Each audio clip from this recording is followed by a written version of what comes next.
오늘 2월 첫 번째 주일에 하나님 주시는 말씀은 창세기 16장 1절로 14절까지 구약성경 18페이지에 있습니다.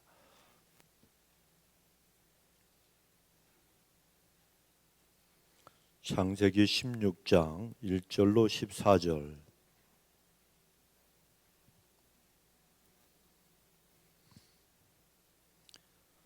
찾으신 줄로 생각하고 우리 한 절씩 교독합니다. 아브라함의 아내 사레는 생산치 못하였고 그에게 한 여종이 있으니 애굽 사람이요 이름은 하갈이라.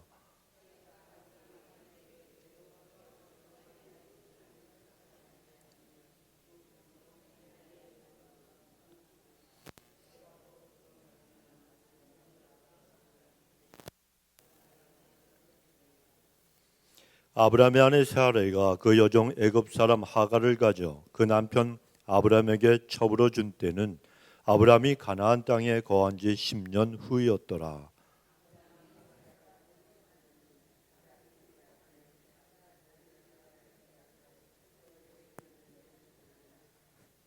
사레가 아브라함에게 이르되 나의 받는 욕은 당신이 받아야 옳도다.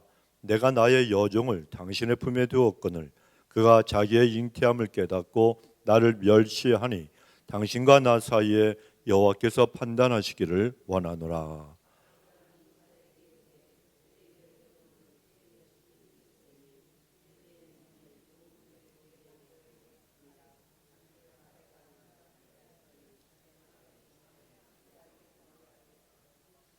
여호와의 사자가 광야의 샘 곁 곧 술길 샘물 곁에서 그를 만나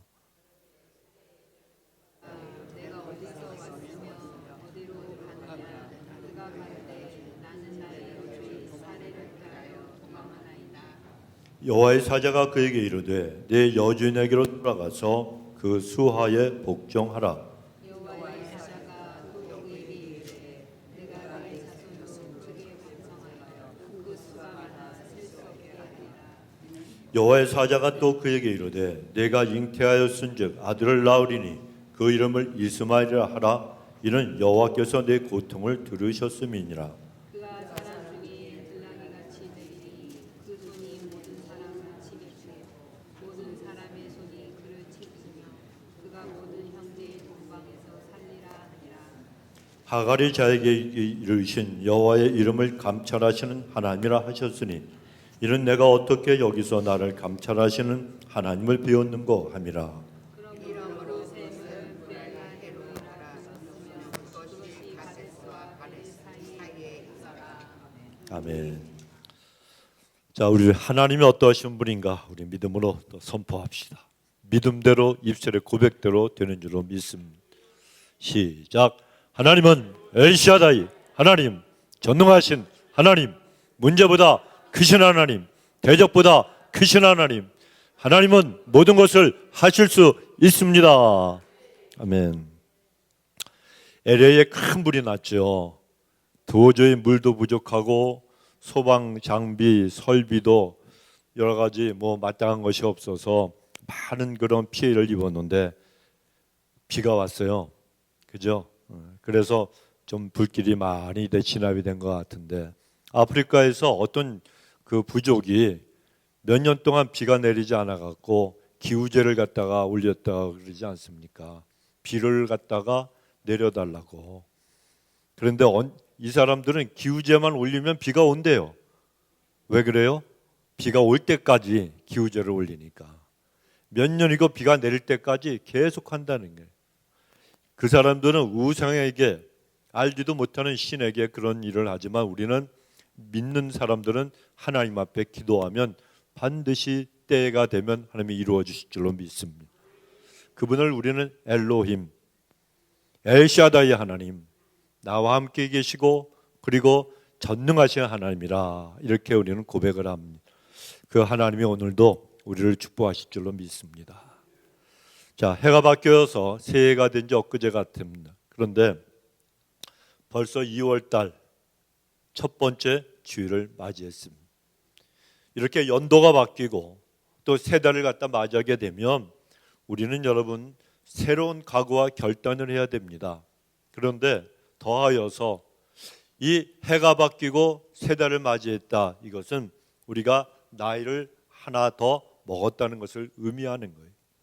자, 그런데 성경은 사람이 나이가 드는 것을 갖다가 비관적으로 말씀하지 않고 아름답게 표현을 합니다. 잠언서 16장 31절에 보면 백발은 영화의 면류가 아니라, 뭐라고요? 영화의 면류가 아니라 공의로운 길에서 얻으리라 말씀함. 그러니까 머리가 허연 분들 영광의 영화의 면류관을 갖다 지금 쓰고 계시는 걸 믿으시기 바랍니다. 이건 성경에서 말씀하시는 거예요. 또 그렇다고 여러분이 염색 안 한다 그러지 마시고, 하실 분들은 염색을 하십시오. 그러나 어떤 분들은 이 머리가 하얀 것이 더 어울리시는 분들이 계세요. 우리 심지아 권사님은 예전에는 이 영광의 면류관을 하얗게 쓰셨던 분인데 연세가 되시니까 검은 머리가 나오기 시작하시는. 야, 그러니까 하나님께서 우리를 갖다 창조하시고 다루시는 그 모습은 정말 신비하고 오묘합니다. 이도 하나 빠지면 나이가 들면 도로 나면 얼마나 좋겠어요. 그런데 그런 일은 별로 없는 것 같아요. 하나 분명한 건 하나님께서 우리의 삶을 책임져 주시고 인도하시고 때를 따라 은혜를 내려 주신다는 겁니다. 그런데 현실적으로 보면 사람이 나이가 들어간다는 것은요, 어쩌면 좀 슬픈 일이기도 한다는 거예요. 그런데 오늘 본문에 보면 나이가 많이 든 부부가 나옵니다. 아브라함과 사레입니다. 이 본문에 나타난 그들은 하나님의 부르심을 받고 하나님이 지시한 그대로 순종해서 고향을 떠나온 지 이미 10년이 지난 그런 상태였습니다. 아브라함의 나이가 85세가 되었고 사레의 나이는 75세였어요. 자, 그런데 그 두 사람 사이에는 아직까지도 하나님이 약속하신 자식이 없었다는 겁니다. 그래서 사레가 여러 가지 궁리를 합니다. 인간적인 생각을 합니다. 그래서 깨닫고 그 다음에 자기가 생각해낸 지혜가 뭔가 하면 자기의 몸종인 하갈을 통해서 이 자식을 보자. 그래 아브라함에게 권합니다. 그래 아브라함과 하갈이 동침을 했더니 하갈이 임신을 하게 되었습니다. 그런데 문제는 하갈이 아기를 갖게 되니까 교만해졌다는 거예요. 교만해졌다는 거예요. 그래서 자기 주인인 이 사례를 업심여기다가 호되게 야단을 맞고 그리고 책망을 받고 학대를 갖다 당합니다. 얼마나 이 사례가 학대를 했는지, 그 학대가 얼마나 고통스럽고 심했는지 하갈은 사례 앞에서 멀리 도망을 치고 맙니다. 그래 이 도망을 친 하갈이 광야에서 막 헤매고 있을 때 샘물 곁에서 하나님의 사자가 나타났어요. 그리고 물어봅니다. 내가 어디에서 와서 어디로 가느냐? 나는 내 여주인 사례를 피해서 지금 도망하는 중입니다. 그러자 여호와의 사자가 하갈에게 너는 내 여주인에게 돌아가서 복종하라. 다시 그렇게 얘기를 해줍니다. 그런 다음에 하갈의 씨가 번성해서 네 자손의 수가 셀 수 없을 만큼 많아지게 될 것이다. 또 아들을 낳게 될 것인데 그 이름을 이스마엘이라 부르라고 지시합니다. 그렇게 힘들고 고달픈 상황에서 하나님의 사자를 만난 이 하갈이 얼마나 고맙고 감사했겠습니까? 그러니까 그녀가 하나님을 나를 살피시는 하나님, 나를 감찰하시는 하나님 이렇게 부르면서 그 장소를 부엘라 헤로이라고 부르기 시작합니다. 그 뜻은 나를 살피시는 살아계신 하나님의 운물이다 하는 그런 뜻입니다. 그래 이러한 본문을 통해서 하나님이 오늘 우리에게 주시는 귀한 음성과 교훈이 있습니다. 첫째는 제발 인생 살아가면서 육신의 생각을 따라 살지 말라고 우리에게 말씀하고 계시는 거예요. 여러분 우리가 인생을 살아가면서 중요한 것은 어떤 일을 빨리 하는 게 아니에요. 스페니쉬 잘하시는 분들 계시겠지만 안달레가 빨리라고 하는 뜻입니까? 맞아요? 제가 설교를 준비하면서 깨달은 게 있어요. 한국말로 빨리 스페니쉬로 안달레 우리가 그러면 하나님 앞에 안달레 빨리 조급해하면은 하나님은 오해하시는 거예요. 달라지 말라는가 보다. 안달레 비슷해요. 참 인간의 언어가 재미있어요. 그런데 우리는 무엇을 빨리 하는 게 중요한 게 아니에요. 하나님이 원하시는 올바른 방향으로, 내가 올바른 방법으로 내 인생을 경영하고 그 뜻을 이루며 살아가는가, 이게 중요하다는 거예요. 그러니까 인생살이는 여러분 별거 없습니다. 누가 돈을 많이 벌고 뭐 대통령이 되고, 여러분 대통령 하기 얼마나 쉽습니까? 트럼프 대통령은 79세 80인데도 한 번 떨어졌다 또 됐어. 대통령 쉬운 거예요, 여러분. 여러분도 2번, 3번 나가시면 될 수 있어요. 중요한 건 그런 게 아니라는 거예요.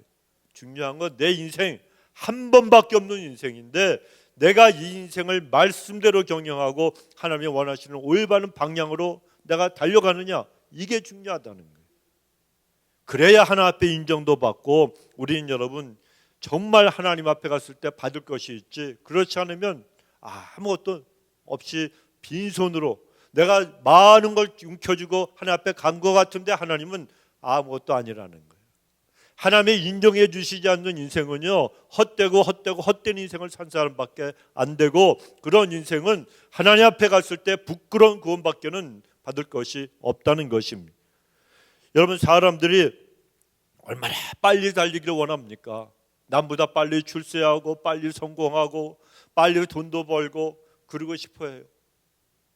예전에 우리 어떤 장로님 그 사이가 그랬죠. 하버드 대학교 박사를 받았어요. 28에 취직을 했어요. 그때 그 친구가 결혼하기 전에 엘파소 와서 그 장로님 가정에서 예배 드리고 안수까지 받고 갔어요. 그때 그 친구가 저한테 한 얘기가 있어요. 목사님, 저는 초봉이 어마어마 많아요.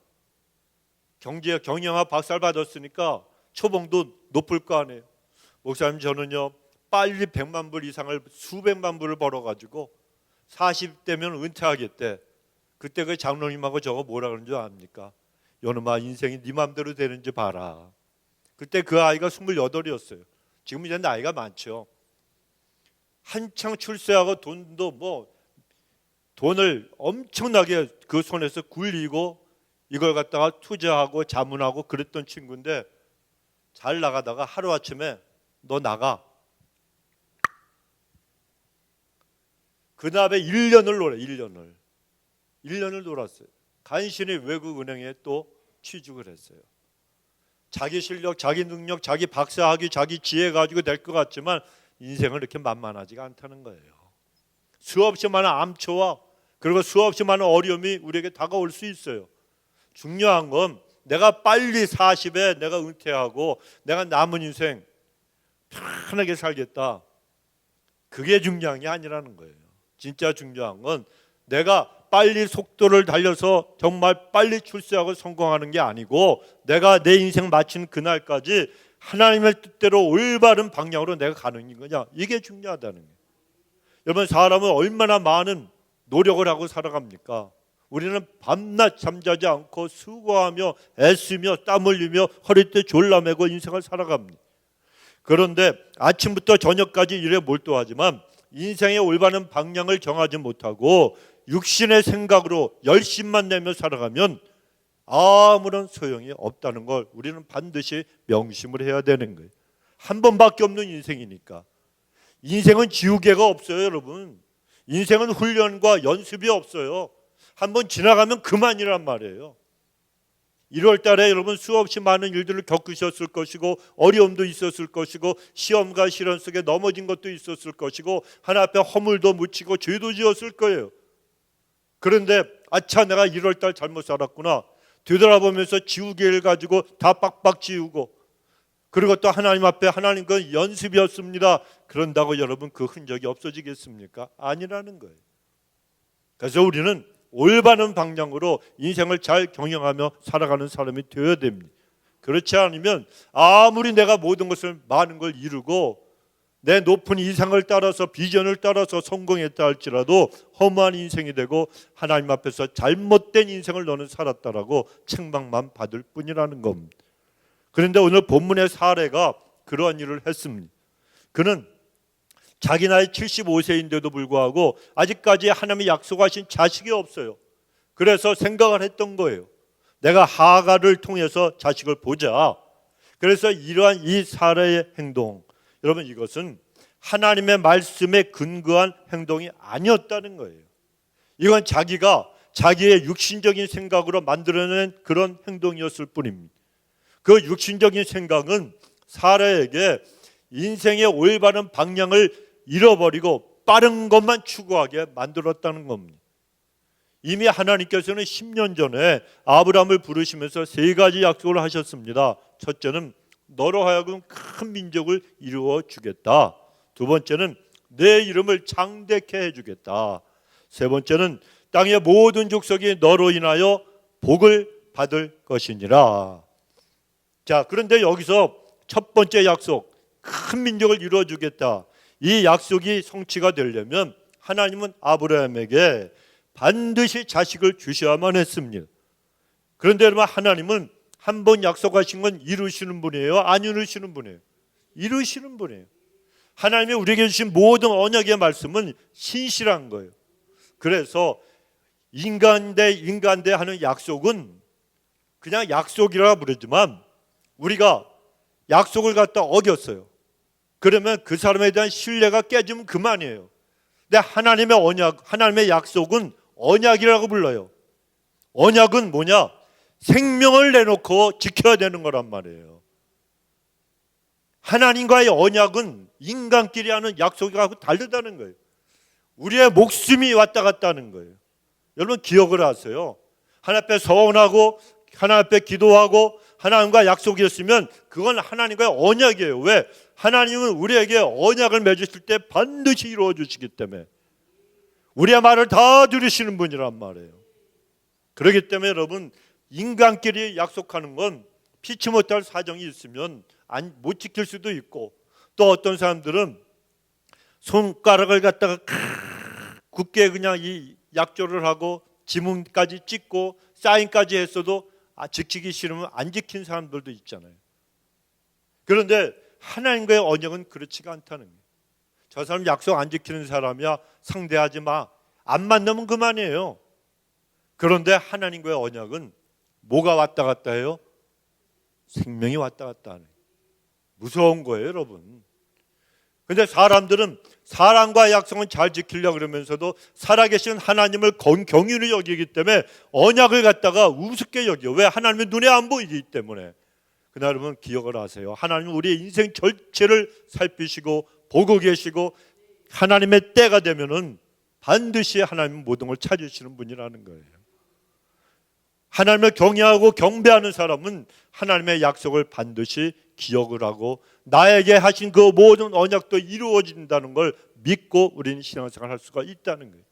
그런데 사례는 그렇게 하지 못했어요. 하나님이 반드시 너에게 아들을 주시겠다. 그 자손이 계속해서 대대로 번창해서 하늘의 별과 같이 바닷가의 모래알처럼 그렇게 많아지는 축복을 주겠다고 약속하셨는데도 불구하고 이 사례는 하나님의 약속을 신뢰하지 못했어요. 그래서 인간적인 생각을 앞세웠던 거예요. 그래서 한 것이 무엇입니까? 육신적인 생각에 빠져서 몸종인 하갈을 남편에게 첩으로 주었다는 거예요. 본문의 2절에 보면 사례가 아브라함에게 이르되 여호와께서 나의 생산을 허락지 아니하였으니 원컨대 나의 여종과 동침하라. 내가 혹 그로 말미암아 자녀를 얻을까 하노라 하며 아브라함이 사례의 말을 들으니라. 남편들은 여러분 여자의 말을 잘 들어야 돼요. 그래야지 노후에 편안한 거예요, 여러분. 그런데 영적인 면에 있어서는 잘못됐다 그러면 거절할 줄도 알아야 되는 거예요. 근데 이거는 우리 남편들의 남자들의 운명인 것 같아요. 왜? 에덴 동산에서부터 아담이라고 하는 남편이 그 아내 사라, 그 하와의 그 미혹에 넘어갔잖아요. 신앙이 올바로 서 있지 않았기 때문에 하나님의 말씀을 경히 여겼기 때문에 그런 거예요. 아니야, 하나님이 먹지 말라 그랬어. 하나님이 그것만큼은 손대지 말라 그랬어. 그래야 되는데 아마 이 아담이 처음엔 그렇게 얘기했을지도 모르겠어요.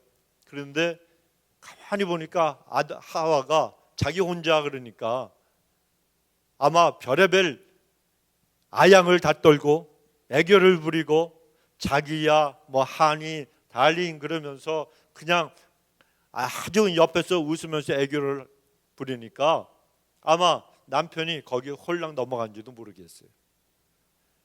여러분, 부부 중에서도 부부는 신앙의 키가 같으면 정말 행복해요. 바라보는 것이 같으면 행복한 거예요.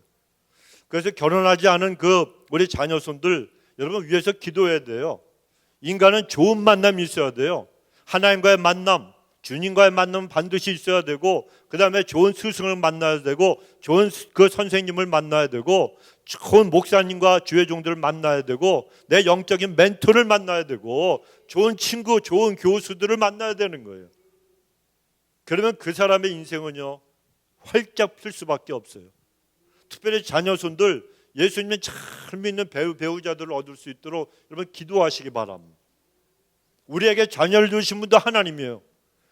그렇다면 우리 자녀들을 갖다가 그들과 가장 잘 어울리고 하나님을 잘 섬길 수 있는 배우자도 하나님은 알고 계신다는 거예요. 그거 기도하시라는 거예요. 너는 범사의 그를 인정하라, 그리하면 그가 내 길을 지도하신다.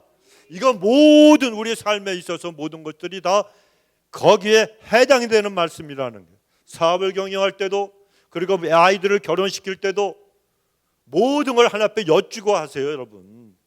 그러면 하나님이 알아서 해주세요. 얼마나 기쁘고 좋은 일입니까? 제가 어저께 너무 기쁜 소식을 들었어요.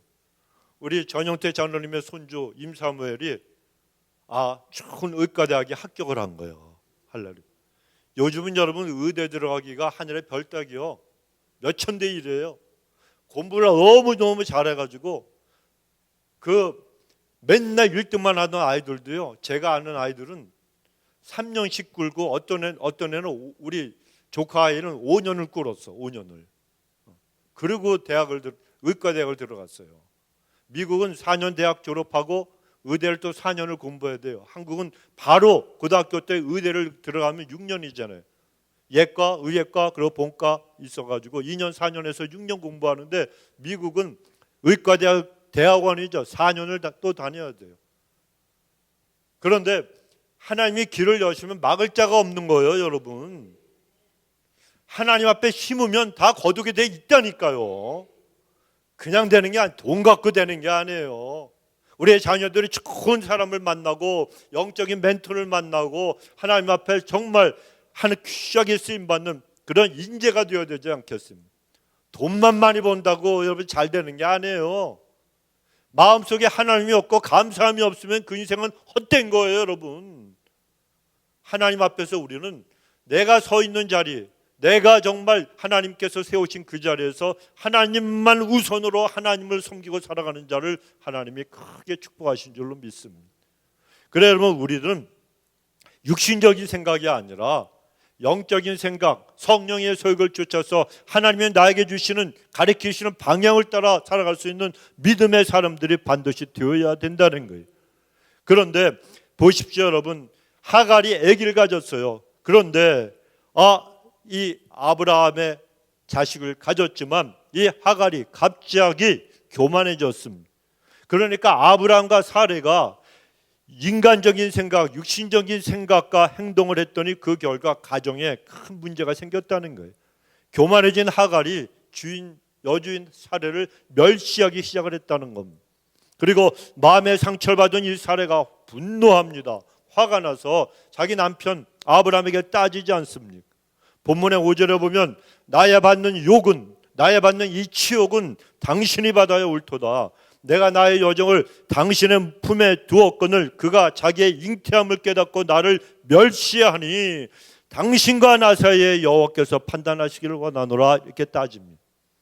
여러분, 지금까지 남편 아브라함과 아내 사라의 사이는요 굉장히 원만하고 평화로웠어요. 서로 사랑하고 그리고 아내는 남편한테 순종하는 관계였습니다. 그래서 이 사례는 자기 남편 아브라함을 주라고 부를 정도로 순종적인 생활을 했어요. 그런데 하갈의 일로 남편한테 대드는 상황이 되고 말았다는 거예요.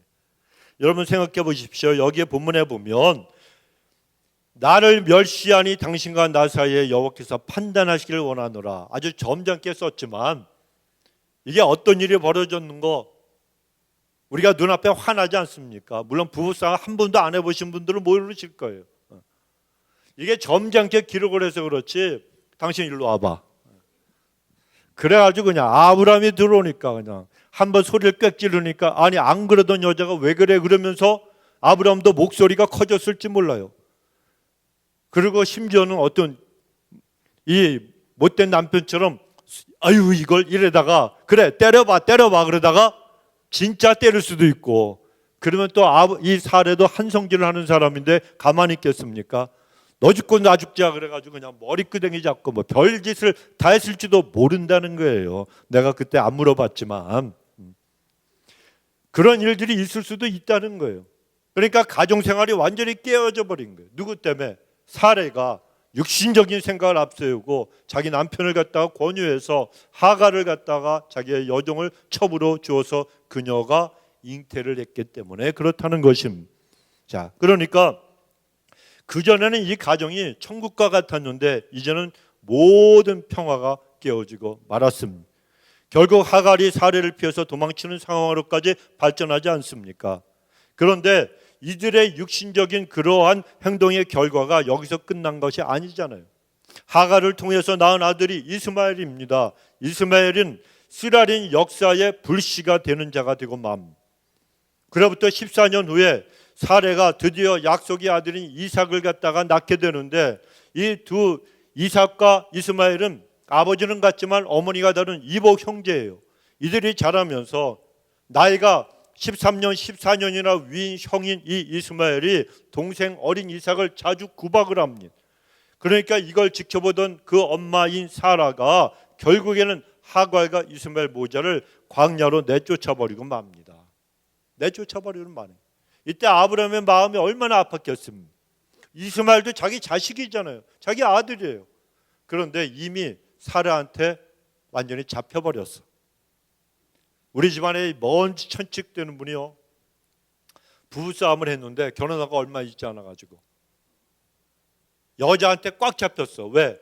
서로 친구들이 코치를 해줬대요. 야, 신혼 초부터 잡아야 된다.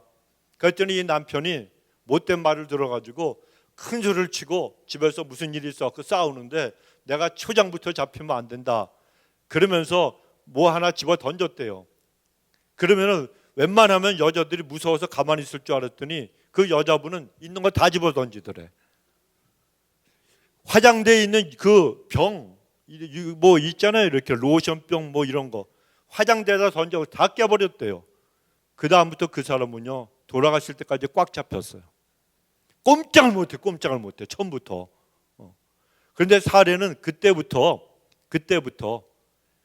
당신이 이 치욕을 갖다 도로 받아야 되지 않겠느냐. 여호와 하나님이 당신과 나 사이를 판단하기 원하노라 이 왼수야 이러면서 덤벼들었을 때부터 그때부터는 아브라함은 꽉 잡힌 거예요. 그러니까 사례가 화가 나가지고 하갈과 이스마엘을 광야로 쫓아내보는데도 꼼짝을 못하고 당신 맘대로 해요 이렇게 돼버리고 만 거 아니겠습니까? 만약에 그렇지 않았다면 아유 당신 어떻게 이스마엘 얘도 내 아들인데 어떻게 얘를 갖다 내쫓냐 안 된다 이래야 될 것 같은데 군소리 어느 안전이라고 그래가지고 그냥 당신 맘대로 하셔 이렇게 돼버리. 그러니까 이스마엘과 그 다음에 그 엄마 하갈이 광야로 내어 쫓기고 말았다는 겁니다. 자, 그런데요 여기서 끝났습니까? 아니잖아요. 그로부터 수천 년이 지난 지금까지도 아브라함과 사레의 이 육신적인 행동의 결과 그 후유증은 오늘날까지도 이스라엘과 아랍 국가 간에 피비린내 나는 그런 전쟁과 그리고 살인과 살육 계속해서 이어지고 있잖아요. 이 이삭의 자손은 이스라엘 민족입니다. 이스마엘의 자손은 아랍 민족이에요. 그러니까 이 아브라함과 사레의 육신적인 행동이 심어놓은 그 씨앗으로 인해서 엄청난 비극이 지금까지도 계속되고 있고 예수님 다시 오실 날까지도 그런 일들이 벌어지고 있을 거라는 거예요. 그런데 아브라함과 사레의 이러한 행동으로 인해서 아브라함은 자기 신앙생활에도 큰 고통을 경험하게 됩니다. 이 사건 이후에 하나님은요 아브라함에게 무려 13년 동안이나 침묵을 하셨다는 거예요. 하나님이 아브라함에게 말씀도 안 하셨어요. 외면하시고 입을 딱 다물고 계시고 아브라함이 아무리 간구하고 기도해도 하나님은 딴 데를 보고 계셨다는 거예요. 여러분 영적인 믿음의 사람들에게는 가장 큰 고통이 있습니다. 하나님이 나에게 침묵하시는 거, 하나님이 나를 갖다가 바라보시지 않는 거. 이 믿음의 사람들, 영적인 사람들에게는 물질적인 고통이나 육신적인 질병보다도 하나님의 침묵이 더 무섭고 더 고통스럽고 더 힘이 든 거예요. 하나님 한 분만으로 만족한 인생을 사는 이 믿음의 사람들은 하나님이 나와 함께 계신다는 확신만 있으면 이 세상에 어떤 어려움이 와도 다 덤비라 이거예요. 덤벼 다.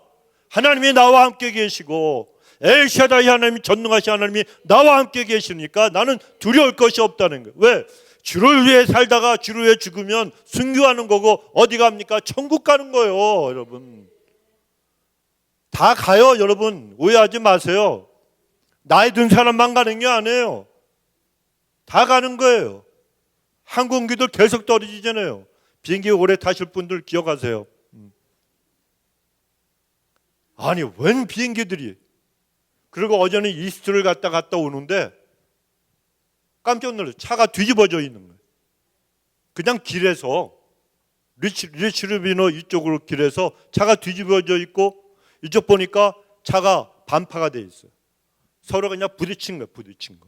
제가 생각할 때는 노란불인데 이쪽에서 빨리 지나가려고 그냥 그 페달을 콱 밟고 가속해 오는데 아마 순간적으로 신호가 바뀌었는지 모르겠어요. 안 그러면은 또 우회전하던 차가 그냥 받아가지고 한 차는 완전히 뒤집어지고 막 크게 다쳤을 거예요. 두 사람 다. 야, 차가 뒤집어지면요, 뒤집어지는 순간에 굴르는 순간에 이게 찌그러져 그 유리창이 다 깨져 버리잖아요. 유리가 하나도 남은 게 없더라고. 그 사람들이 집에서 운전하가 나올 때 그런 생각을 했겠습니까? 우리는 몰라요. 그러니까 인생 잘 살아야 돼요, 여러분. 정말 밤사이 안녕이란 말이 괜히 생겼겠습니까? 오늘 저녁에 나하고 알수하고 인사하고 헤어졌던 사람이 그날 가잖아요. 오렌지 카운티에서 제가 청년 사역할 때도 전도사 때 유니스 아빠라는 분이 있었어요. 늦게 아들을 낳아가지고 너무너무 애지중지 딸을 낳는데 유니스라고 너무너무 애지중지하던 그런 사람이었습니다. 자, 그런데 그렇게 사랑하는 딸이 있었는데 애가 돌이 이래 내일 모레 저하고 예배 끝나면 주일날 노방전도를 갔었어요. 노방전도를 하면서 길에서 기타 치고 찬양하고 이제 전도하고 그랬는데 그거 마치고 집에 갔는데 저녁 예배 드리고 저는 LA 코리아타운에 살 때인데 올라왔어요. 새벽에 전화가 왔어. 돌아가셨다는 거예요. 젊은 사람이었어요. 심장마비가 와가지고 갑자기 피곤해가지고 정말 세상 그렇게 허무할 수가 없어. 아이 돌에 장례식도 물론 갔지만 아이 돌이 됐을 때 눈물밖에 나는 게 없더라고요. 이 돌쟁이 요만한 그 딸내미가 아빠 없이 1년도 안 돼가지고 아빠가 갑자기 천국으로 갔으니까 참 기가 막혀. 여러분 진짜 저는 그때 밤새 안녕이라는 말을 갖다가 경험을 하고 체험을 했어요. 아주 뼈저리게 느꼈어요. 젊다고 나이 어리다고 안 가는 거 아닙니다. 우리는 다 천국에 가는 사람들인데 하나님 앞에서 우리는 인생 살아가면서 하나님 한 분만 있으면 나는 만족합니다. 이 믿음을 가지고 살아가야 돼요. 그래서 믿음의 사람들, 온전한 믿음의 사람들이 있어서 제일 무섭고 두려운 거 뭐냐? 하나님이 외면하는 거라니까. 하나님이 나에게 침묵하시는 거예요. 하나님이 나를 안 만나 주시는 거예요. 이게 제일 무서운 거예요, 여러분. 그런데 여러분 신앙생활은 어떤 생활입니까? 오직 하나님의 말씀만을 따라서 걸어가는 생활이 신앙생활이에요. 그래서 세상 사람들은 상관없지만 믿음의 사람들이 육신의 생각대로 살아가면 그만큼 힘든 일도 많이 겪게 되고 그리고 그 다음에는 그 삶 속에서 손해보는 일도 엄청 많은 거예요. 제가 이솝 우화가 아니고 지난주에는 노속 우화를 얘기했는데 오늘은 안디옥 우화라고 있어요. 어느 시골에 아주 부잣집 주인이 있었는데 그 주인이 그렇게 애지중지하는 그러한 강아지가 한 마리 있었는데 이 녀석이 집을 나가버렸어요.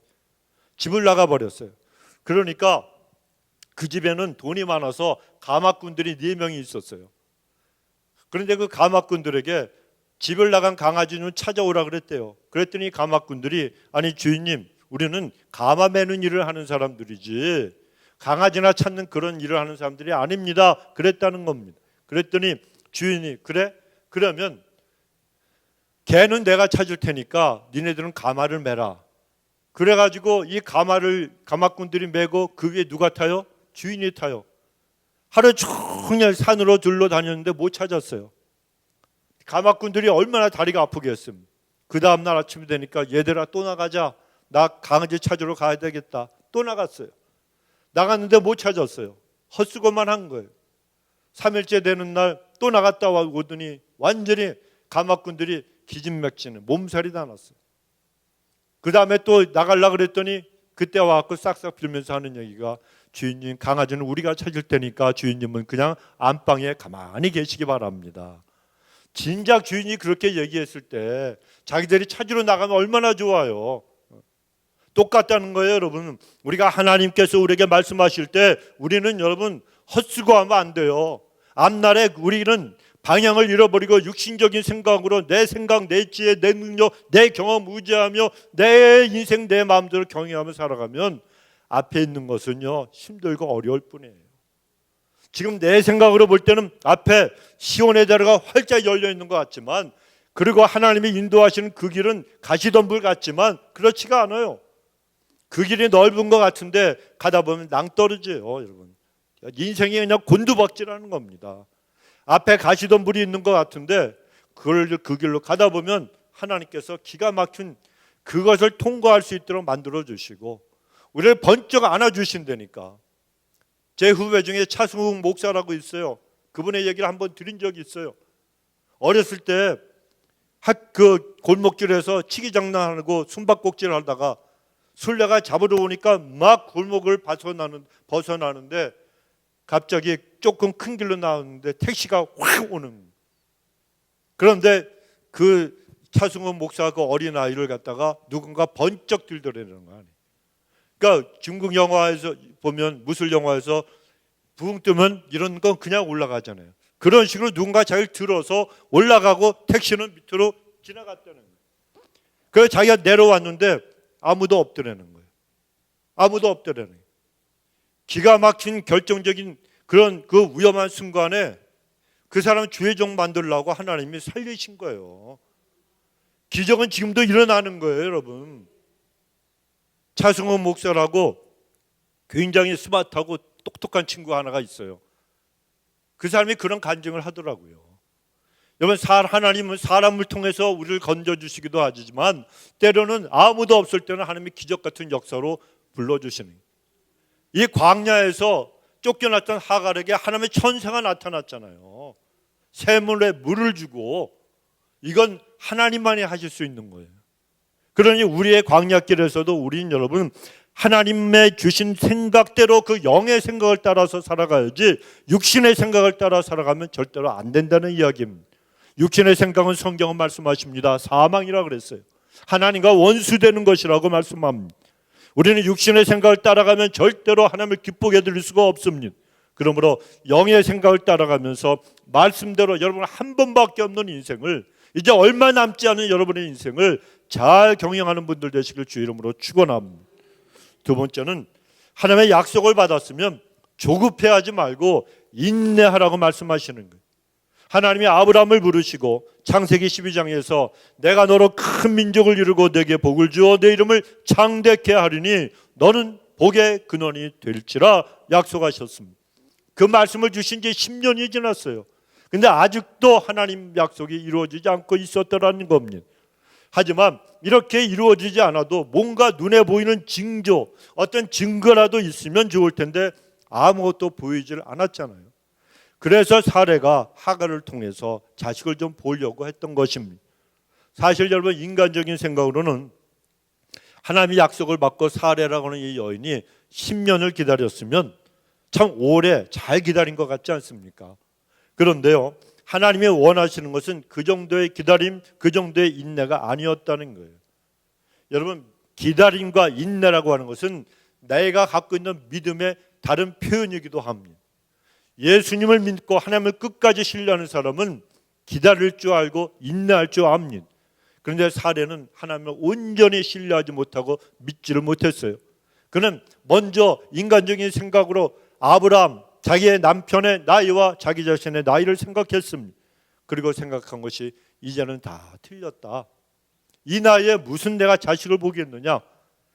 여러분, 하나님은 100세에도 아브라함을 통해서 아들을 낳게 하실 수 있는 분인데 사례는 인간적인 생각으로 조급해하고 인내하지 못하다가 사고를 치고 말았다는 겁니다. 여러분, 우리도 그렇지 않습니까? 우리도 조급해야 할 때가 얼마나 많습니까? 하나님의 약속을 받았으면서도 기다리지 못해서 일을 망치는 때가 많이 있습니다. 하나님의 약속을 받았으면 기다려야 하는데 기다리지 못하고 급해서 안 달래 그러면서 행동을 하는 거예요. 그래 여러 가지 문제가 발생을 합니다. 그러나 모든 범죄에는 뭐가 있다고요? 때가 있다고 성경은 우리에게 말씀하시는 거예요.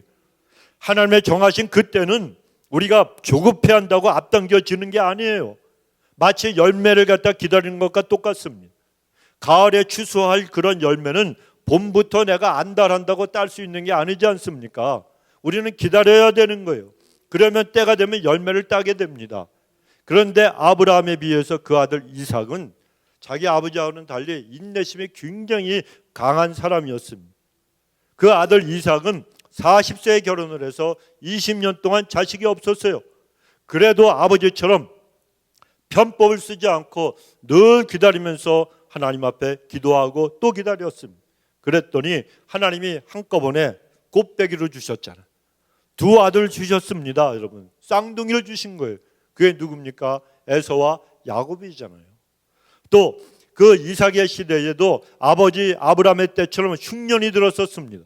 그러나 이삭은 아버지처럼 애굽으로 내려가지 않고 참고 그 땅에 머물면서 농사를 지었어요. 그랬더니 100배의 소득을 올리게 되었더라고 말씀합니다. 그런가 하면은 하나님의 축복으로 운물을 팠는데 그 당시 운물이라고 하는 것은요, 요즘으로 치면은 큰 기업체 하나 갖고 있는 것과 마찬가지였습니다. 그런데 그랄 사람들이 이삭이 판 운물을 갖다가 빼앗았습니다. 그러니까 싸우지 않고 양보하고 또 다른 곳에 가서 운물을 팠는데 이것도 빼앗았습니다. 그러면은 아버지 아브라함 같으면은 그래 어디 한번 붙어볼까? 그래서 한바탕 전투라도 벌였을 텐데 이삭은 아무 소리지 않고 싸우지 않고 다투지 않고 그 운물을 내주었다는 겁니다. 그만큼 그는 참고 또 인내했습니다. 결국에는 하나님께서 그 이삭에게 큰 승리를 거두게 하시잖아요. 이 이야기가 창세기 26장에 나오는데 창세기 26장에서만 이 운물을 이삭이 몇 개를 파느냐? 6개를 파요. 6개를. 그런데 파는 운물마다 샘물이 콸콸 솟아났다는 겁니다. 결국 하나님은 큰 승리를 이삭으로 하여금 이기게 하시는데 그 거두게 하시는데 이런 모습을 지켜본 그랄 사람들이 이삭을 갑자기 무서워하는 거예요. 두려워하는 거예요. 이삭은 총 한 번 쏘지 않았어요. 큰 소리 한 번, 목소리 한 번 높게 하지 않았습니다. 이삭은 그냥 가만히 양보만 하고 또 다른 곳에 가서 또 운물을 파고 운물을 팠습니다. 그런데 그들이 파는 곳곳마다 물이 나오니까 이 원수 같은 대적 이 그랄 사람들이 두려워하기 시작을 했습니다. 그래서 이삭을 찾아와서 여호와 하나님께서 너와 함께 계심을 우리가 분명히 보았다. 완전히 두 손 두 발 다 들고 이삭 앞에 항복을 했다는 겁니다. 성도 여러분, 믿음으로 살다가 힘들고 어려워도 우리가 끝까지 참고 인내하며 기다리면 하나님의 때에 하나님은 역사해 주신 걸 믿으시기 바랍니다. 그러하면 하나님이 반드시 우리 인간의 머리로는 도저히 계산할 수 없는 놀라운 일들을 우리를 위해서 베풀어 주시는 거예요. 세 번째, 하나님은 우리에게 분수를 지키며 질서 있게 살아가라 이렇게 말씀하십니다. 자, 사라의 몸증이었던 하갈 임신을 했습니다. 교만해졌습니다. 자기의 분수를 넘어선 그런 생각과 행동을 하게 됩니다. 그래서 자기의 분수에 맞지 않게 여주인을 갖다가 멸시하다가 학대당하잖아요. 고생을 사서 한 거예요. 사실 하갈은 이 사라의 은혜를 크게 입은 여인이었습니다.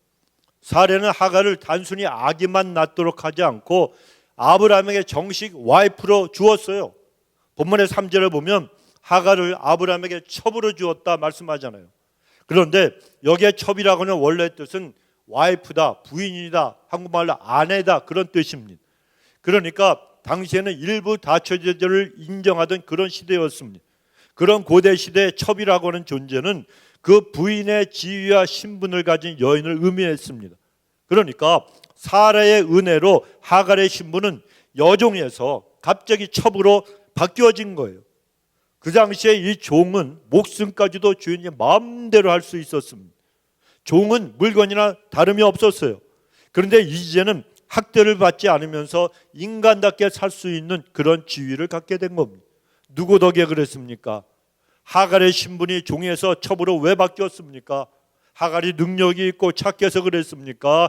행동을 잘해서 아니면 머리가 좋아서 그랬겠습니까? 아닙니다. 여주인 사례 때문에, 그 은혜 때문에 그랬던 것입니다. 그런데 그렇게 사례의 은혜를 입은 하갈이 자기가 아기를 갖게 되니까 은혜를 원수로 갚았다는 얘기. 여주인 사례를 깔보고 멸시했습니다. 하갈이 자기의 분수를 지키지 않고 선을 넘어버렸다는 겁니다. 그 결과 학대를 받게 되니까 견디지 못하고 광야로 도망을 쳤습니다. 당시의 여종은 무슨 일이 있어도 주인으로부터 멀리 도망가면 안 되었습니다. 만일 도망했다가 붙잡히면 죽임을 당하기도 했던 시절이 바로 그런 시절이었습니다. 그런데 하갈은 이러한 위협을 무릅쓰고 더 이상 견디지 못해서 도망을 쳤습니다. 얼마나 여러분 힘이 들었으면 그 아기를 가진 그 임신한 그런 힘든 상태로 광야로 도망까지 갔겠습니까? 광야에 마실 물이 있습니까? 먹을 양식이 있습니까? 그런데도 그냥 할 수 없어서, 방법이 없으니까, 여기 있으면 죽겠으니까 그 광야로 도망을 친 겁니다. 그만큼 그 여인이 힘들었다는 거예요. 그런데 하갈이 그런 학대를 받게 된 것은 자업자득이라고 할 수가 있습니다. 스스로 분수를 지키지 못하고 교만하게 행동하다가 그 지경이 되고 말았다는 겁니다. 그렇게 분수를 모르니까 본문의 8절에 보면 하나님의 사자가 나타나서 하갈을 부를 때 그냥 이름을 부르지 않습니까? 그냥 하갈아 이렇게 부르지 않고 사레의 여종 하갈아라고 불렀어요. 여기서 우리가 알아야 되는 것이 있다는 거예요. 여러분, 모든 사람은 다 귀하고 존귀한 존재입니다. 하나님의 형상대로 지음받은 사람들이. 그러니까 사람 위에 사람이 있어요, 없어요? 없어요. 사람 아래 사람 없습니다, 여러분. 모든 사람은 다 평등합니다. 하지만 질서는 있어야 되고 그 질서는 지켜져야 한다는 거예요. 흔히 얘기하기를 하나님은 어지러움의 하나님이 아니라 질서의 하나님이기 때문에 그렇다는 것입니다. 그래, 여러분, 하나님 앞에서 우리는 질서를 지키고 자기 분수에 맞게 행동을 해야 됩니다. 학교에 가면 학생들은 선생님에게 복종해야 돼요. 보이지 않는 곳에서도 선생님 이름을 함부로 부르면 안 된다는 겁니다, 여러분. 직장에서도 상사를 존경하고 주 안에서 순종해야 돼요. 뒤에서 욕하면 안 됩니다, 여러분. 상사에게 앞에서 하듯이 뒤에서도 상사를 존중해주고 남들이 자기 직장 상사를 갖다 욕을 해도 덩달아 욕하면 안 된다는 거예요. 가정에서도 마찬가지 아닙니까? 자녀들이 부모에게 순종해야 되는 거예요. 어렸을 때는 여러분 순종하지만 요 놈들이요, 조금 크면은 어떻게 해요? 영어 발음 누가 더 좋아요? 애들이 더 좋아요. 이제 머리가 좀 크면 우리가 영어로 얘기하면 뭐라고요? 뭐라고? 이런다니까. 우리는 영어를 잘해요. 근데 미국 사람들이 못 알아들어. 발음이 문제야, 발음이요. 그런 일들 얼마나 많습니까? 좀 크면요, 이렇게 봐요. 이것도 못해요? 말하면 혼나니까 얘기 못해도 눈을 내릴까 그것도 못하느냐는 식으로다가 속상하고 분통이 터지면 그거 어떻게 할까요? 현실이 그런데. 그래도 세대 차이 아니면 또 다른 것 때문에 속이 상하더라도 이 자녀들은 부모한테 무조건 순종해야 되는 거예요. 그게 복을 받는 그런 비결이기도 하다는 겁니다. 세대 차이, 또 새로 나온 이 전화기 같은 거 보세요. 제가 말씀드렸었지만 제가 스마트폰 처음 사가지고 전화가 왔어요. 근데 왔는데 눌러도 안 되는 거야, 이게. 그래서 전화를 막 눌렀어요. 눌렀는데 안 돼갖고 그때 마침 토요일이었나 주일이었나 그런데 아이들이 이 방에 있었는데 내가 가서 보여줬어요. 야, 이거 어떻게 하는 거냐 그랬더니 한난가 그 녀석이 막 웃으면서 목사님 이렇게 하는 거라고. 요즘 애들은 태어나면서부터 이렇게 하고 나온대. 이렇게 하고 나온대. 야, 진짜 그래요. 그런데 여러분, 부모를 볼 때 자식들이 답답해 보여도 순종해야 되는 거예요. 수경이하고 말리사 잘 들어야 돼. 하여튼 우리는 부모님을 존경하는 자녀들을 갖다가 세울 수 있도록 기도해 주어야 한다는 겁니다. 그리고 아내는 잘 들으세요. 남편한테 복종해야 돼요, 여러분. 아무리 아브람처럼, 아브람 자기가 지은 죄가 있잖아요. 와이프를 2번이나 팔아먹어가지고 자기 살겠다고. 그러니까 평생 잡혀 사는 거예요. 그런 남편이 되었었지만 그럼에도 불구하고 사례처럼 너 죽고 나 죽자 이러면 안 되는 거예요. 사례처럼 그렇지 말고 우리는 분명히 하나님 말씀대로 남편에게 복종하며 살아야 되는 거예요. 성경은 교회가 주님께 복종하듯이 아내들은 남편에게 복종하라 이렇게 말씀하십니다. 내 이럴 줄 알았어. 아무도 아멘 안 해. 남자들도 눌려가지고 얼마나 눌렸으면 아멘을 안 하겠어요. 참, 성경에 그렇게 말씀하시면 여러분 우리는 그대로 따라야 됩니다. 교회에서도 마찬가지입니다. 자기 자리를 갖다가 잘 지켜야 되는 것입니다. 교회도 여러분, 교회가 하나님의 몸이지, 주님의 몸이지 않습니까? 이 교회의 질서는 하나님이 세우신 질서인 줄 알고 순종해야 되는 거예요. 그래서 우리 그리스도인들은 개인적으로 전부 다 소중한 하나님의 자녀들이지만 교회에서 질서를 지키고 영적인 지도자들을 존중해주고 순종할 줄 알아야 됩니다. 부모들이 자녀들 앞에서 절대 하면 안 되는 2가지 일이 있다 그랬죠. 첫째는 학교의 선생님들 절대로 부모 앞에서 욕하면 안 된다는 겁니다. 비난하지 마십시오. 그리고 자녀들이 듣는 앞에서 목사님들, 주의종들, 교회 욕을 하거나 비난하면 절대로 안 된다는 거예요. 그러면 여러분 아이들이 부모를 따라서 교회 다니기는 해도 제대로 헌신하고 제대로 신앙생활 올바르게 하겠습니까? 아이들이 또 학교에 가서 여러분 선생님에게 순종하겠습니까? 그렇게 자란 아이들은 문제가 되는 거예요. 목회자의 영적인 권위를 인정하지 않으니까 신앙생활도 전부 자기 중심으로 이기적으로 하고 교회 생활도 적응하지 못한 그런 사람이 되고 마는 거예요. 나중에 직장 생활할 때도 상사의 권위를 인정하지 않아요. 권위가 어디 있습니까? 자기 멋대로 인생을 살아가는 거예요. 그러니까 그런 사람들은 사회의 부적응자가 될 수밖에 없습니다. 사회에 적응을 못하는 거예요. 그러니까 자녀들 앞에서는 항상 좋은 말만 하시기 바랍니다. 왜 여러분 선생님 그리고 목사님이 여러분 마음에 다 들어요? 안 들어요, 여러분. 나도 내가 마음에 안 드는데. 그럴 때는 부부끼리 아이들이 안 듣는 데 가서 욕하시고 비난하고 막 하세요. 괜찮아요. 그런데 애들 앞에서는 하지 말라는 그런 말씀입니다. 그래 여러분 우리는 하나님 앞에서 모든 대인관계 속에는 보이지 않는 경계선이 있다는 걸 알아야 되고 그 경계선을 지킬 줄 알아요. 이게 질서예요. 그런 사람이 겸손한 사람입니다. 그리고 그런 사람이 사랑도 받는 법이에요. 근데 우리는 여러분 저부터 그래요. 분수 알라 이 말을 들으면 기분이 좋습니까? 안 좋습니까? 여러분들은 겸손하셔서 그런지 몰라도 나는 분수를 알라 그러면 기분 되게 나쁘더라고. 뭐 자기는 좀 높은 사람 같고 나는 낮은 사람 같아. 근데 성경에서 말씀하시는 것은 그게 아니라는 거예요. 성경에서 말씀하시는 분수를 알라는 것은 자기 자리를 지키라고 하는 뜻입니다. 자기 자리를. 그리고 그 하나님께서 정해 주신 분수는 하나님께서 정해 주셨기 때문에 우리가 그 자리에 서서 이 질서를 지킬 줄 알아야 되는 거예요. 그래 사람에게 정해 주신 하나님이 주신 그 분수는 본질적으로 높고 낮음이 없어요. 누가 높고 낮은 게 아니라는 것입니다. 우리의 자리를 저마다 지키라는 그런 뜻입니다. 그러니까 기분 나빠할 것이 없다는 거예요.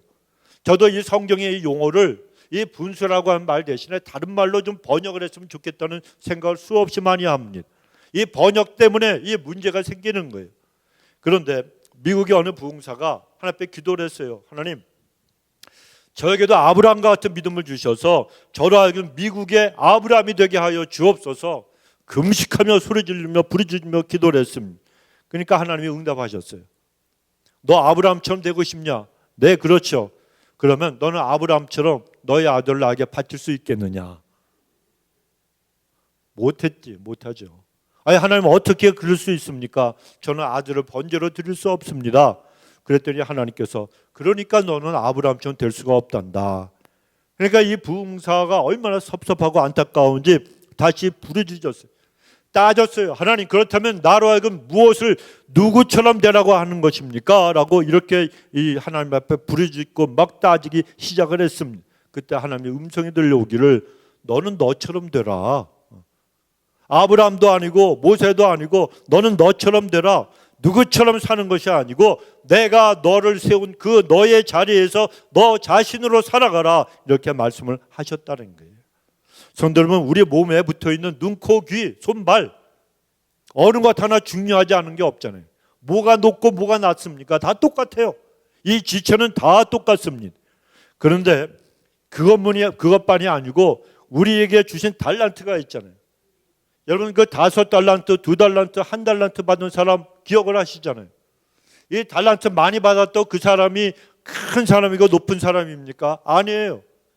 놀라운 것은 5달란트 받은 사람, 2달란트 받은 사람, 이들이 충성했을 때 그들이 하나님께로부터 그 듣는 칭찬은 토시 하나 틀리지 않고 한자 틀리지 않고 똑같은 칭찬과 상급을 받았다는 거예요. 뭐예요? 착하고 충성된 종아. 5달란트 받은 사람이나 2달란트 받은 사람이나 똑같은 그런 칭찬을 받았다는 거. 그러니 여러분 우리는 그런 사람들이 분수를 갖다가 지키고 자기 자리를 지켰기 때문에 그런 칭찬을 받았다는 겁니다. 그러니 성경 말씀에 분수 지키라고 하는 이 말씀에 우리는 기분 나빠할 것이 아니고 나를 세우신 그 자리에서 나에게 주신 그 사명을 충성하면 그런 사람이 복 있는 사람이 된다는 거예요. 그런데 하갈은 그 자리를 지키지 못해서 어려움을 당한 거예요. 아담과 하와도 그 경계선을 넘었기 때문에 에덴에서 추방을 당했어요. 그래도 우리가 알아야 될 건 뭐라고요? 하나님이 그를 저주하시고 미워하셔서 쫓아내신 게 아니고 사랑으로 쫓아내셨다고 그랬죠. 여러분 믿으세요. 하나님이 우리를 대하시고 행하시는 모든 일은 다 사랑으로 하시는 거예요. 우리를 징계하시고 때로는 날 책망하시는 것 같아도 아프게 하는 것 같아도 그것 자체도 하나님은 사랑으로 하신단 말이에요. 에덴 동산에서 추방하지 않았으면 생명나무 열매 따먹은 이 선악과를 따먹은 아담과 하와가 동산 중앙에 있는 생명나무 그 열매를 먹겠습니까? 안 먹겠습니까? 먹지요. 먹어요. 죄를 한 번 지으면 그 다음엔 더 짓게 돼 있어요. 이게 죄가 갖고 있는 속성이에요. 이미 마귀에게 속아 넘어갔고 마귀의 밥이 되었기 때문에 야 이거 선악과 먹으니까 우리가 지혜가 생겼네. 선과 악을 구별할 수 있네. 기왕에 하나님 말씀 어긴 거 저 동상 중앙에 있는 실과도 먹자. 생명나무 실과도 먹자. 그러면 영원히 사는 거예요. 죄를 짊어진 채로.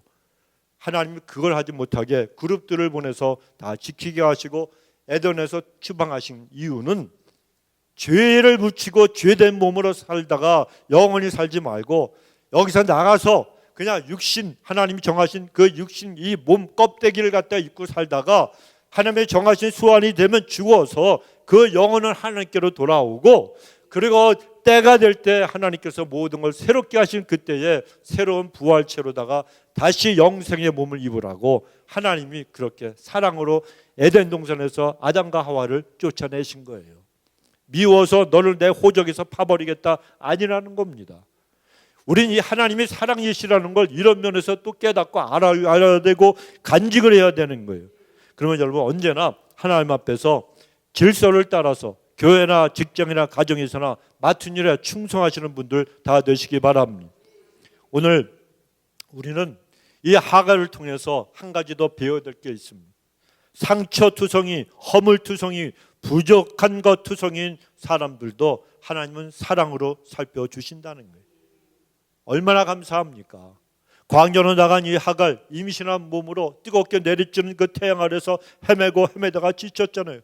그때 하나님께서 보내신 천사가 하갈에게 나타났어요. 천사는 사레의 여종 하갈아 내가 어디서 왔으며 어디로 가느냐 물었습니다. 그자 하갈이 나는 내 여주인 사레를 피해서 도망하나이다. 9절에 보면은 내 여주에게로 돌아가서 그 수하에 복종하라. 그리고 계속해서 이스마엘에 관한 예언의 말씀을 주십니다. 여러분 하갈은 스스로 잘못을 저질렀기 때문에 학대받고 집에서 도망쳐 나왔습니다. 아무도 하갈을 도와줄 사람이 없었습니다. 정말 불쌍한 여인이 되고 만 겁니다. 자기 스스로 자초한 그런 셈이지만 그가 주인에게 학대를 받을 때 그 하갈의 마음에는 굉장한 분노와 혈기가 가득했을 겁니다. 어디 그뿐이겠습니까? 서러움은 또 얼마나 컸겠습니까? 얼마나 서러워했겠습니까? 너무나도 서럽고 너무나도 고통스러웠을 거예요. 이 광야로 도망쳐 나온 이 하갈의 심령은 이루 말로 할 수 없는 고통이 가득 찼을 겁니다.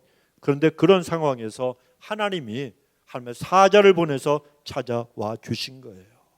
이때 하갈이 깨달은 게 있습니다. 자기가 사람에게는 버림을 받았지만 하나님은 나를 버리지 않으셨다.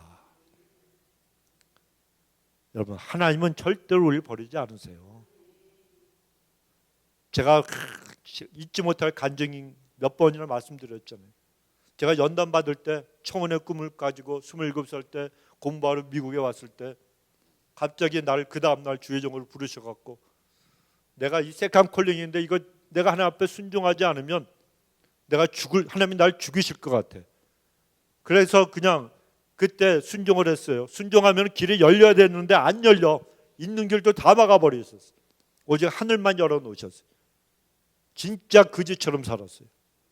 차비도 없고 완전히 말씀드렸죠. 전 재산 600불 가지고 차를 하나 샀는데 쉐비. 그래서 내가 쉐비를 싫어해요. 600불에 600불 중고차. 에어컨도 없어갖고 그 더운 곳에서 그냥 창문 열어놓고 가면은 이게 이 헝겊이 떨어지면 그거 갖고 엄청나게 제가 교회를 많이 했어요. 시간 나는 대로 했어요. 호치케스로 탁탁 찍어갖고 일 마치고 또 집에 돌아갈 때 또 이것도 떨어지고. 근데 산지 얼마 안 됐는데 시그널 갖다 이거 하려고 그랬더니 신호를 주려고 딱 줬더니 뚝 부러지는데 고쳐달라고 그랬더니 800불 달래. 차값은 600불이고. 정말 죽을 고생을, 내 평생 죽을 고생을 내가 그때 다 했어요. 나중엔 그 차도 나 망가지고 없어져가지고 1시간, 2시간을 걸어서 내 집으로 돌아가고 그랬댔어요. 그것도 쪽팔리고 창피하고 그래서 큰 길로 못 다니고 새벽 2시 일 끝나고 뒷골목으로 골목으로 그래가지고 하루 2시간씩 자고 3년 반을 살았어요. 그런데 나중에는 죽고 싶더라고. 이거 뭐냐 이거. 하나님 나이가 뭡니까? 내가 주의 종 된다고 그래서 내가 공부하러 왔는데 내가 다 내려놓고 내 야망, 꿈, 계획 다 내려놓고 주의 종 된다 그랬잖아요. 근데 왜 이래요 나한테? 사람들이 돈 없다고 멸시하죠. 안 당해본 사람 몰라요. 그러니까 눈물만 만드는 거예요. 그러니까 죽으려고 그랬어 진짜. 그래서 순교하려고. 말이 순교지 굶어 죽으려고. 스스로 목숨을 끊을 수는 없으니까 내가 그냥 죽자. 굶어 죽을 때까지 굶자. 그리고 있는데 일주일 금식을 하는데 하나님이 날 찾아오셨잖아요. 순환자의 신앙고백 곽선희 목사님 그 책을 읽고 있는데 갑자기 내가 울고 있었어요. 하나님 내가 뭡니까? 내가 왜 이렇게 삽니까? 내가 잘못 들은 거 아닙니까? 하나님 잘못 부르신 거죠? 내가 지금 잘못 생각하고 있는 거죠? 내가 그냥 플로리다 가면 되는 거죠? 막 이런 생각을 하고 있었는데 하나님께서 음성을 들려주신 거예요. 서가 너 나 하나로 만족하지 아니하냐? 야, 저는요 상상도 못했어요. 거지처럼 사는 나, 교회에서도 돈 없다고 손가락질 나보다 10살 많은 형님 같은 분들이 저놈은 돈 없어서 교회에서 일을 한다고. 참 말도 돼. 나는 포잡을 떼었단 말이에요. 포잡. 그런데 돈이 안 모여. 살 수가 없는 거예요. 그래서 굶어 오죽하면 젊은 놈이 여러분 죽으려고 그랬겠습니까? 그래가지고 죽으려고 그러는데 하나님이 날 찾아오셔가지고 우리 아버지도 날 버리셨고 우리 어머니도 날 버리셨고 다 주의 종 못되게 하려고.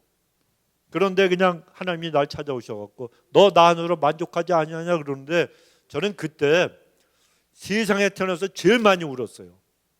왜냐하면 하나님이 나 같은 인생을 그 걸어가시고 완전하신 분이 찾아오셔서 말씀으로 음성으로 나에게 내 이름을 불러주시고 들려주셨다는 거. 이건 경험해보지 못한 사람은 몰라요. 나는 구더기보다도 못한 더러운 죄인이고 추한 존재인데 하나님, 사람은 다 나를 버렸고 부모도 나를 버렸는데 하나님은 날 안 버리시고 찾아오셨다는 거. 그때 내가 두 손 두 발 다 들은 하나님한테 완전히 항복을 한 거예요. 갈려버려가지고 3년 반 동안 다 갈려버려갖고 젊은 시절에 내 야망, 꿈, 뭐 이성, 그다음에 뭐 첫사랑, 뭐 우리 와이프도 저기 있지만 뭐 하여튼 뭐 그런 거, 돈 다 버렸어요. 하나님, 내 거지처럼 평생 살아도 하나님께서 날 이렇게 기억하시고 찾아와 주신 거 이거 하나하나 붙들고 평생 살겠습니다.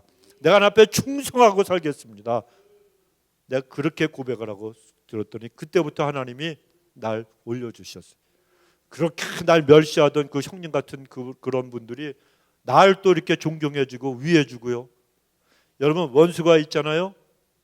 내가 하나님 앞에 기도하고 하나님 앞에 손을 붙들면 하나님이 그 원수들의 마음도 바꿔주시는 거예요.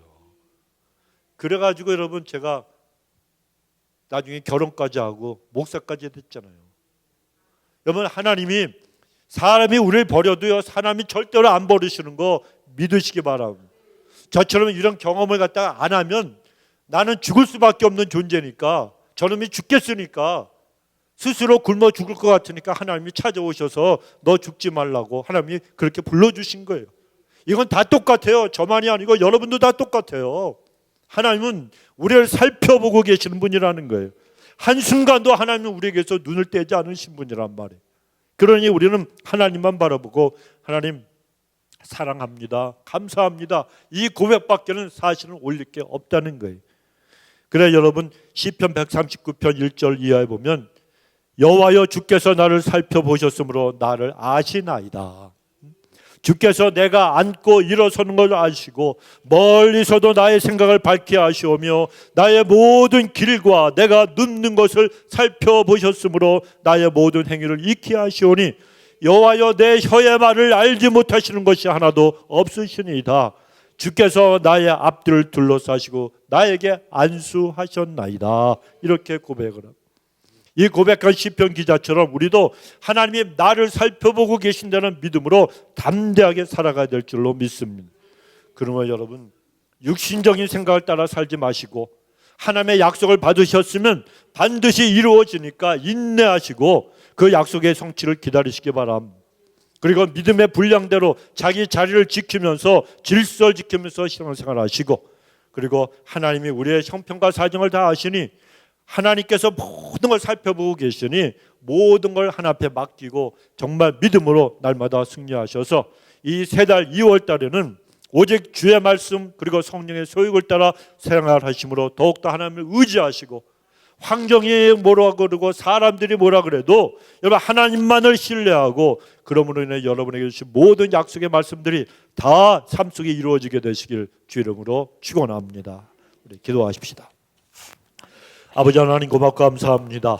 하나님께서 아브라함과 사라의 육신적인 아버지 하나님 생각을 따랐던 모습을 통해서 얼마나 그 결과가 아픔과 고통이 있었는지 저희들에게 다시 한번 깨닫게 하시고, 이제는 아버지 오직 육신의 생각이 아니라 성령의 소욕만 쫓아 살아가라고 우리에게 말씀하여 주시니 하나님 앞에 하나님 한 분만으로 만족하며 주님과 함께 동행하며 살아가는 복된 삶이 살게 도와주옵소서. 감사드리옵고 예수님의 이름으로 기도드리옵나이다. 아멘.